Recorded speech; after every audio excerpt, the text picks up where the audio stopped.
What's up, YouTube? Your boy back once again with another sport topic. And today we're going to talk some football. We're going to talk the Houston Texans. If you're a fan of this channel, you know that I am a diehard Houston Texan fan.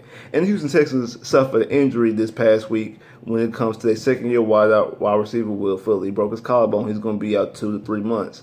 So the earliest that you'll see him is mid-October. Then the latest you'll see him is that 8th or 9th week of the season. So it means he's going to miss some significant time. But I want to come out here and tell you guys that I am not concerned in the slightest. I'm really not. If anything, I'm more concerned that this is going to hinder and hurt his progression going forward into his career, because he's not going to be out there getting these reps that he really desperately needs.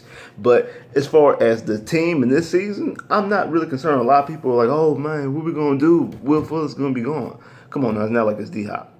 It's not like it's D-Hop. I like Will Fuller, but it's not like it's D-Hop.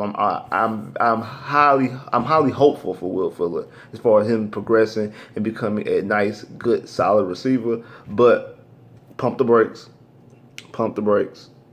It's not that crucial. I'm gonna explain why. Actually, it might even be a blessing in disguise. More on that in a minute. But let me tell you why it's not that crucial. One, like I said, you have DeAndre Hopkins still. It's not like it's D-Hop that got hurt. You still have D-Hop, who at the very least is a top 10 receiver, inching into that top 5 range. You kind of could put him in, but then you kind of make the case that he's not a top 5 receiver. He's like the in-between. He's like 5.5. Like, you can make the case that he's a top 5 receiver, but then also you can make the argument that he's not a top 5 receiver, but he's definitely a top 10 receiver. He's definitely a top receiver in the NFL. Definitely top 10. And you still have him. You have Braxton Miller, who was this will be his second year in the NFL, but his third year only playing wide receiver. Last year was his first year in the NFL, and the year before that was his first year playing receiver, period, because he's been playing quarterback for so long. So you had a guy that was playing as his second year receiver, period, playing in the NFL. Like, he hasn't adjusted yet. And receiving is probably the hardest position to adjust from college to the NFL. It takes a year or two before they completely adjust from the college game to the pro game, because of the route combinations and all the other stuff that goes on with being a wide receiver. And also you got to get used to your new QB and things of that nature. So, and understand like where they throw the ball, what kind of spots they like to put the ball in, the spin of the ball, and things like that. So you have to take that into consideration. And then you also have Jalen Strong, who's a third-year receiver. I know a lot of people they kind of discount it. They kind of discount Jalen Strong or whatever. I hear a lot of reports of Jalen Strong needs to step it up, and Jalen Strong needs to do this, and Jalen Strong, can he make this team? And I talked about this when I had my top 4 people to look out for during training camp that are non-rookies, and Jalen Strong was one of them. He's actually the number 1. I'm very high on Jalen Strong, to be honest with you, because when he steps on the field, he makes plays. Every time he's on the field, it's either a touchdown. Every time he makes a catch, it's either a touchdown or it's a crucial play. It gets you in the field goal range to beat the Colts in overtime, or it's a key first down on 3rd and 15 when you desperately need it in a crucial part of a game. Every time he makes a catch, it's a very significant catch. His problem is he doesn't get on the field that much. His rookie year, he didn't get on the field that much, and this is to Bill O'Brien's own admission that he should have got on the field more, but he kind of had him in the doghouse from training camp of his rookie year, because him being out of shape, not being in the shape that Bill O'Brien wanted him to be. So he was kind of in that doghouse in the beginning, and he only got in his rookie year during injuries. And then towards the end of the season, he actually got full playing time, and Bill O'Brien said that it was his fault. Not Strong's fault, but Bill O'Brien admitted it was his own fault of why Strong wasn't getting in. He should have put Strong in sooner, but he kind of was holding a little grudge against him from what happened during the training camp. So that. Then last year, we got to remember, he got hurt. He only played, I think, he only played in the first 5-6 games, and he got hurt. Because the Colt game was a 6th game, so he got hurt the game after that, game 7 when he got hurt. And he had a broken foot, so he missed the rest of the season. So he didn't get a chance to play. And then anybody want to throw up last year's stats on any receiver, you got to remember they had QB17 throwing them the football. I give every single receiver and tight end a pass on this team just because who they had throwing them the football. Hopkins went from 1,500 yards to 900 yards, 11 touchdowns to 4 touchdowns, and 2 of the touchdowns were in garbage time that he threw. One was a garbage time game against Green Bay, and another touchdown was when the game that didn't matter for us against the Titans. in the last game of the season. So he really only caught 900 yards in 2 touchdowns dealing with Brock Osweiler. Oops, I forgot. I wasn't supposed to mention his name, QB 17. But anyway, that's like, so I discount, like, don't bring me stats of last year because of who they had. I want to give them a pass because who was throwing them the ball, because you see he was throwing balls in the dirt constantly, throwing interceptions every single game. He threw a freaking fumble against Denver on Monday night. So I give them all a pass to a certain degree. Then if people want to bring up, well, you losing your speed, your deep threat. I mean, yeah, you're right in a sense, but not really, because Will Fuller's not even the fast receiver on the team. The fast receiver on the team is another second-year player, which is Wendell Williams. And Wendell Williams went to a small school. He was undrafted free agent last year. He went to a small school, so he wasn't invited to the combine. And he claims that he runs a 4.19 unofficial. He clocked the unofficial 4.19, but at his own pro day, he ran like a 4.3.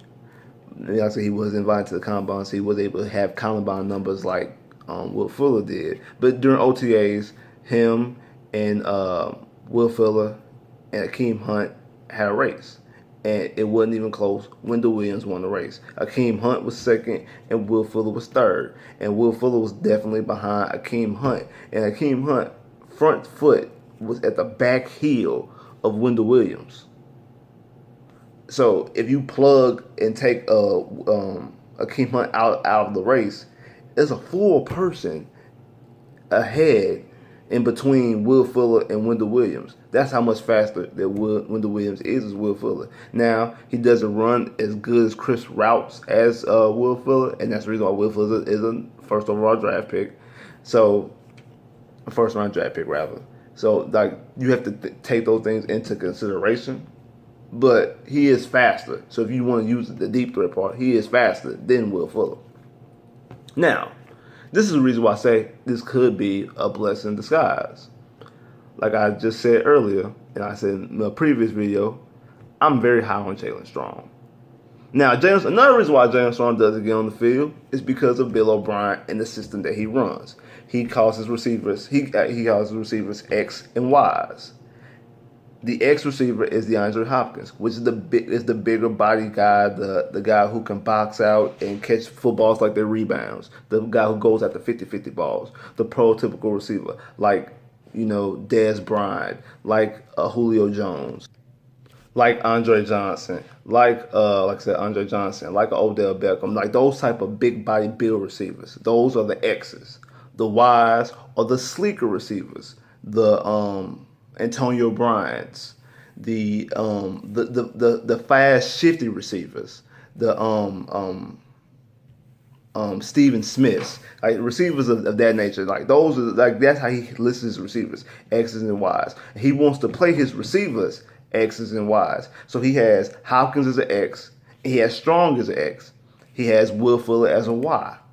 That's the reason why he went and drafted Will Fuller, because he wanted that wide receiver. He didn't want to have 2 X's. I know his first year coaching, he had Hopkins and he had Andre Johnson. Both of those are considered to be X's. That's the reason why he told Andre Johnson, when he was after his first year, he told Andre Johnson, he was like, "Hey, you might catch 40. You might not catch no more than 40 balls next year, and you might not start a couple games," because the way Bill O'Brien systematically wants to run his offense is an X and a Y. He had no choice but to run 2 X, what he calls X's. He had no choice but to run 2 X's his first year, because Hopkins was a first round draft pick, and Andre Johnson was your best offensive player at that time. Him and Foster were your 1 and 2 best offensive players at that time, and like I said, and Hopkins was a second-year player that was a first-round draft pick. So he had no choice but to run 2 X's. But after he got his first season out the door, he wanted to change the system to the way he wanted it to be.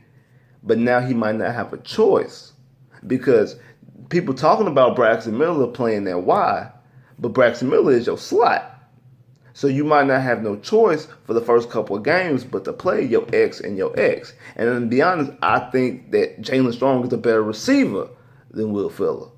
I think that and especially no matter if you're going with Watson or you're going with Savage, whichever one, I think will benefit from the more sure-handed that Jalen Strong has, able to box out, able to take stuff over the middle, and not worry about having those alligator arms and pulling them back. Or when you throw the ball coming straight through your hands, because let's be honest, Will Fuller has the dropsies. Jalen Strong doesn't have that issue. Jalen Strong's a bigger receiver. He can catch over the middle a little bit better because he doesn't have that drops issue. And like I said earlier, when he's on the field, he does make plays. He's very consistent about making plays when he actually plays. And one of the reasons why he doesn't play that much, by Bill O'Brien's own admission, that he had him in the doghouse too long. And also because Bill O'Brien wants to play two X's instead of an X and a Y.